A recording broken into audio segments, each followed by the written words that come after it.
그리스도의 풍성하신 은혜와 사랑이 늘 함께 하시기를 바랍니다. 오늘 이 아침에는 로마서 제8장 1절로 11절까지의 말씀, 생명의 삶 큐티 9월 19일자 말씀입니다. 8장 1절 말씀 봅니다. 그러므로 이제 그리스도 예수 안에 있는 자에게는 결코 정죄함이 없나니 이는 그리스도 예수 안에 있는 생명의 성령의 법이 죄와 사망의 법에서 너를 해방하였음이라. 율법이 육신으로 말미암아 연약하여 할 수 없는 그것을 하나님은 하시나니 곧 죄로 말미암아 자기 아들을 죄에 있는 육신의 모양으로 보내어 육신의 죄를 정하사 육신을 따르지 않고 그 영을 따라 행하는 우리에게 율법의 요구가 이루어지게 하려 하심이니라.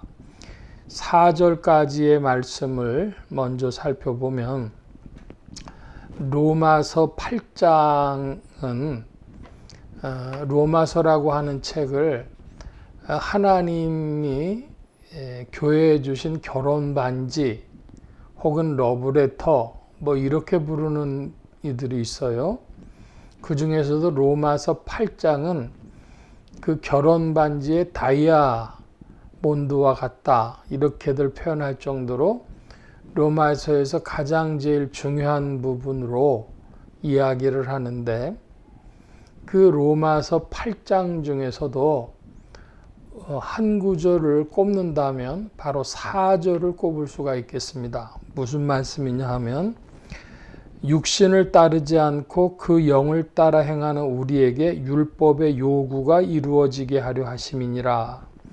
저는 오늘 말씀의 제목을 율법의 요구라고 잡으려고 합니다. 율법의 요구라고 하는 것은 무엇이냐 하면 10계명 중에 이제 6계명부터 살펴보면 내 부모를 공경하라, 살인하지 말라, 간음하지 말라, 도적질하지 말라, 또 거짓말하지 말라, 비교의식 갖지 말라, 그런 말씀들이 쭉 나올 때에 뭐뭐하지 말라 하는 이런 명령문들이 요구죠. 명령, 요구, 율법의 요구가 있습니다. 문제는 그 율법의 요구를 옛사람, 아담의 후예의 DNA를 가지고 있는 인생들은 그 요구를 충족시켜 줄 수 없다는 것이죠. DNA 깊은 곳에 그런 것들이 들어가 있다는 겁니다. 로마서의 말씀을 보면 혹은 바울의 다른 서신들을 살펴보면 그 율법이라고 하는 것이 선한 것이냐 아니냐 그런 논증을 해야 될 부분도 있어요. 그래서 율법은 선한 것이고 거룩한 것이라고 사도 바울이 7장에서도 이야기를 하죠. 그런데 왜 인생들에게 율법이 사망이 되어지느냐 라고 할 때 그 율법의 요구를 성취시켜 줄 수 있는, 충족시켜 줄 수 있는 것이 인생들 안에 없기 때문입니다. 자, 그렇다면 무엇이 살 길이냐, 어떤 방법이 있느냐라고 할 때 바로 8장 4절의 말씀, 그 영을 따라 행하는 우리라, 그런 말씀이 나오죠. 그 영을 따라간다. 즉 성령님을 따라가면 율법의 요구가 이루어지는 것입니다. 그러므로 우리는 율법을 따라가는 사람들이 아니요, 율법 때문에 사망에 놓일 자들도 아니요, 성령을 따라감으로 율법의 요구가 이루어진다는 것이죠. 이것이 결정적인 이야기입니다. 율법은 우리에게 아무것도 아니로되 이제 성령을 따라감으로 율법의 요구가 이루어진다. 이 말씀을 전후 맥락 없이 이야기하면 율법은 우리에게 사망을 가져다 주는 거로 우리는 율법을 따르지 않아도 된다. 이렇게 이야기하면 율법을 안 지켜도 된다. 그렇게 이야기하면 뭐가 나오겠어요? 거기서 이단들이 나오고 율법 폐기론자들이 나오고 구원파가 나오고 하는 것이죠. 그런데 그렇지 않다 하더라도 흔히 말하는 정통교회 안에 있다고 하더라도 이 문제가 해결되지 않아서 율법의 요구를 자기의 자아로서 이루려고 하는 이들이 있습니다. 그것은 불가능한 것이죠. 그 불가능을 시인하지 않는다면 그것은 사실상 불신앙입니다. 그리스도의 죽음에 의지하지 않는 것입니다. 또 이제 그 율법의 요구는 어떻게 이루어지느냐? 성령님을 따라가는 것인데, 그러므로 성령의 인도하심을 따르고 순종하고 충성함으로 말미암아 율법의 요구가 이루어지는 것입니다.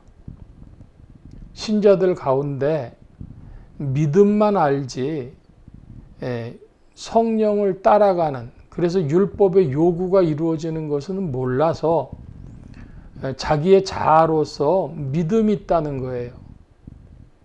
내가 믿음이 있다. 근데 율법의 요구는 안 이루어져요. 왜 그렇죠? 그 자아가 옛사람이요. 또 그 자아가 이제는 주 안에서 주의 노예가 되어져서 성령에 이끄시는 걸 따라가야 되는데, 성령을 강조하지 않으면, 그러면 예수님을 믿노라, 믿음이 있노라 하면서도 율법의 요구가 이루어지지 않는 것입니다.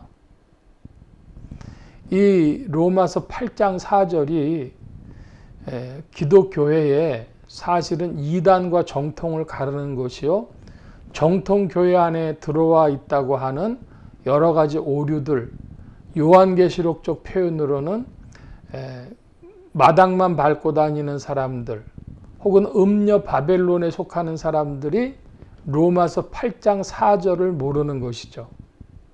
율법의 요구가 이루어진다. 어떻게 이루어지느냐? 성령님을 인도하시는 성령님을 따라가고 순종하고 충성함으로 이루어진다. 기억하시길 바랍니다. 오늘 말씀 또 5절 이하의 말씀을 쭉 읽어보겠습니다. 육신을 따르는 자는 육신의 일을, 영을 따르는 자는 영의 일을 생각하나니 육신의 생각은 사망이요 영의 생각은 생명과 평안이니라. 육신의 생각은 하나님과 원수가 되나니 이는 하나님의 법에 굴복하지 아니할 뿐 아니라 할 수도 없음이라. 육신에 있는 자들은 하나님을 기쁘시게 할 수 없느니라. 만일 너희 속에 하나님의 영이 거하시면 너희가 육신에 있지 않고 영에 있나니 누구든지 그리스도의 영이 없으면 그리스도의 사람이 아니라.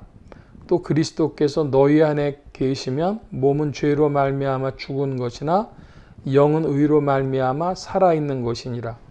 예수를 죽은 자 가운데서 살리신 이의 영이 너희 안에 거하시면 그리스도 예수를 죽은 자 가운데서 살리신 이가 너희 안에 있는 그의 영으로 말미암아 너희 죽을 몸도 살리시리라. 5절부터 11절까지의 말씀의 주제는 성령이라고 하겠습니다. 그러므로 오늘 말씀의 8장 1절에서 4절까지의 핵심 단어는 율법의 요구요, 5절부터 11절까지의 말씀은 성령이라, 성령을 따라가야 산다, 이렇게 말씀을 드리겠습니다.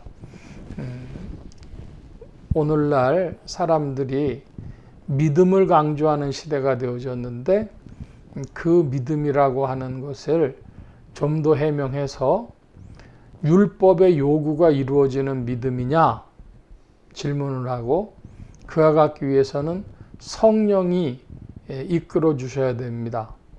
그러므로 우리의 신앙에서 성령이 강조되고, 오늘 2025년인데요. 2025년에 장로교 생활을 하든지 감리교 생활을 하든지 순복을 생활을 하든지 믿음보다 율법의 요구 기억하시기를 바랍니다.